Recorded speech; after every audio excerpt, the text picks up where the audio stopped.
I'll keep my remarks short. I know that we have a lot of speakers.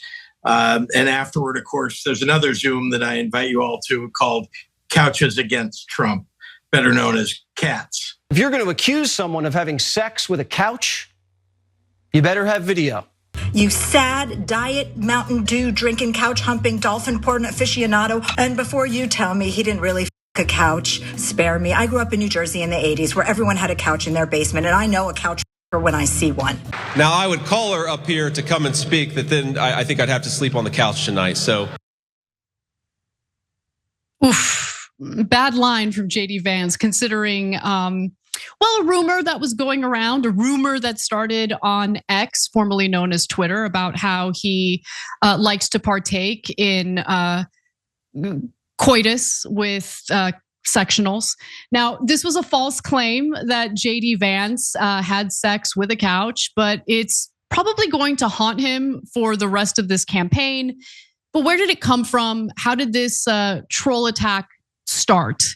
Well, it did lead to multiple fact checks, which only made the situation worse for JD Vance. But let's get to the very beginning. So it started with an X user by the name of Rick Rude Scalves, who posted this joke to the site last week. Quote, can't say for sure, but he might be the first VP pick to have admitted in a New York Times bestseller to effing an inside out latex glove shoved between two couch cushions. Vance, Hillbilly Elegy, pages 179 to 181. Now, I actually read Hillbilly Elegy well before JD Vance was even on my radar as a politician. And I was like, was I stoned when I read it? Because I don't remember reading that. I would have remembered that. But it did lead to a hilarious fact check by the Associated Press. So I want to show you that. No, JD Vance did not have sex with a couch. Now, that situation only made things worse. In it, according to the AP fact check, while a PDF search of the book yielded 10 references to couch or couches, at no time is the furniture engaged in coitus.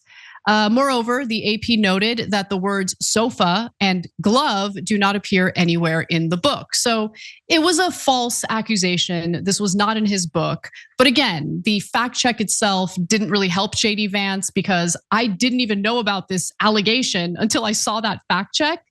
And now the Associated Press has deleted the fact checking article altogether. If you go to the URL, the link directs you to a deleted article with a note that says, quote, this story did not go through our standard editing process and has been removed. So before I get to the fun memes that arose from this troll attack, John, what are your thoughts? Yeah, three of my favorite parts of that they put up the fact check and then took it down. I think I and most people reasonably will think, oh, they found new evidence. Like that's the reason you take it down. Oh, there was actually, he didn't say sofa, he said chaise or whatever. Like, that's not what it is. Two, I don't know if a lot of people have referenced this. Is it possible for us to put the original tweet back up? My favorite part of it is very subtle, and I'm sure a lot of people noticed it, but not everyone did. But if we could put that up, you'll see he includes the supposed section from the thing, and then he does his citation. And he says, Vance, Hillbilly Elegy, pages 179 to 181, implying that the section where he describes his couch sex is 3 pages long. It's not a reference. It's not an aside. It's a subplot of the book. And that's what I love. And 3, I just want to be very clear because I care a lot about journalism and journalistic ethics. People need to stop saying that he has not had sex with a couch. We cannot say that. We can only say that he didn't describe it in the book. It is entirely possible that he has had sex with couches. And I would say that whether or not he had sex with couches before this meme started, you know he's looking at couches in a different way now and wondering, is there something to this? The chance that he gets through the next month without having sex with a couch is maybe 10% at maximum. That's my thought. What do you think? Okay. That's hilarious. I don't know how much pleasure any guy can get from humping a couch, but I mean, anything's possible. You know, we live in America. It's the land of opportunity, the land of dreams. Put your back into it. Oh my God. Okay. All right. But putting that aside, let me just make one serious point. Let me be the Debbie Downer before we get to the fun memes, okay?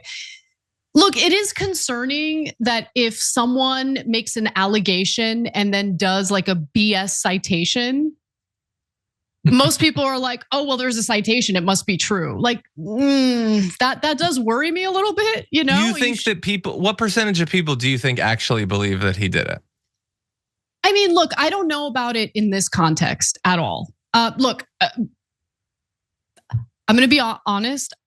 I really don't care whether he effed a couch or not. Like, I think it's funny, but I don't care. And so the only thing that I saw at first was the Associated Press headline, and I just thought it was hilarious, but I don't care enough to actually look into it. You get what I'm saying?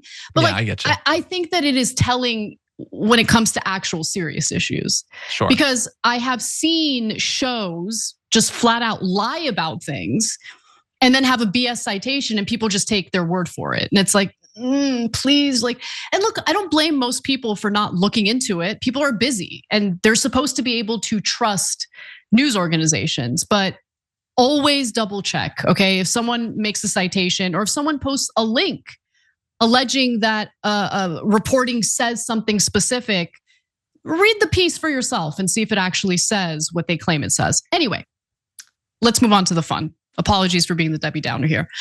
So this obviously spurred all sorts of fun memes. It was one of my favorite developments on X, which I usually never have any positive things to say about developments on the platform. But nonetheless, here's one of the memes I appreciated. So it shows the Ashley Furniture logo. And on the first one, it just says Ashley and JD Vance seems uninterested. Second one says Ashley Furniture and he's giving it a thumbs up. Okay, but this one's definitely my favorite. Let's go to the next one. When I get that feeling, I want sectional healing. Come on. That's not bad. All right, one more. There's the iconic Obama art that says hope. Then you have Trump, it says hate. Biden, it says heal. Kamala, it says grow. And then with JD Vance, it's just simply couch. So, people were having fun with it. And look, I think that there should be a fun element to politics. And I don't take this too seriously. It is interesting though, how it just took like one guy messing around to have this unfounded rumor like spread like wildfire on social media. It's pretty incredible. Like, I think campaigns tend to like overthink their strategy in some aspects. In this case, it shows how easy it is to like spread a pretty toxic rumor about someone, which is, I don't think necessarily a good thing, but at least it's a fun rumor. Like, I don't think anyone's losing sleep over this. Yeah, I don't think that they are. Look, I will say from my own personal experience, I saw a reference to it. I believed it for a minute, only because I haven't read Hillbilly Elegy, because I can't conceive of why I would. But it seems like the sort of thing like he's talking about drug use and wild stuff. Maybe there's a reference to it, I don't know. But I, within a minute, had seen a fact check of it. I think the vast majority of people making jokes about it just think it's funny. I don't think that they think it's real. I think that they think it's funny. And I think that basically everything else about JD Vance is so awful, like unrelentingly awful, that it's fun to have some other like color to paint with, That it's not just talking about how he like would go further than Trump in trying to like yeet us into the Handmaid's Tale. Like, we can also talk about this stuff. I like that. Yeah, I agree. So Business Insider caught up with the gentleman who started the rumor in the first place. And they're not identifying him by name. Ever since this whole thing kind of blew up, he's tried to, protect his social media accounts. He didn't expect all of this attention. He doesn't like all of the attention.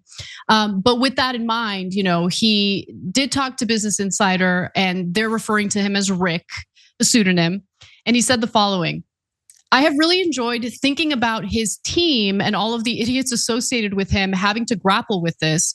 I think by the time the Associated Press thing came out, I was talking to one of my sisters and saying, oh yeah, Trump is already calling him a couch effer, which I wouldn't be surprised. I would. By the way, Trump is the kind of guy who is like easily disgusted.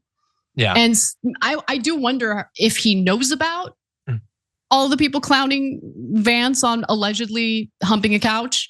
And if he has seen it, has he considered dropping Vance from the ticket? Because that is the kind of thing he would drop someone from the ticket for.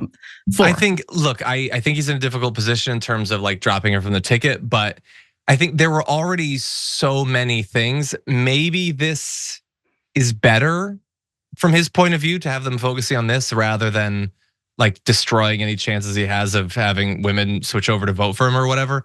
But I do think it is just more. Like Trump wanted someone, like in the talk about who he was gonna pick, one of the big things was, I don't want someone who's gonna create scandals for me. Like I don't want someone who's gonna be making my life harder. And that's all JD Vance has done. All of these appearances and his positions and his votes. And then on top of it, he brings mockery to the campaign, a campaign that's already being tarred as weird. And now you have the couch thing and the dolphin thing. I think it's tough times. I don't expect him to drop him. I think that he would see that as being cowardly or a retreat. But I think that he probably should. I think that he should drop Vance and then the Republicans should drop him. I think that's in everyone's best interests. I don't think that's gonna happen, but I still think there's a possibility Trump might drop Vance. I'm about 40-50 on that. We'll see. One more comment from Rick. So Rick said he viewed Vance from a place of irreverence, if not outright disrespect, in part because he shares an upbringing not dissimilar to the hard knock childhood Vance describes in Hillbilly Elegy.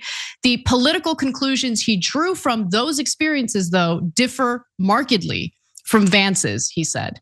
So not a fan of Vance, and we're talking about an individual who apparently had a similar experience growing up.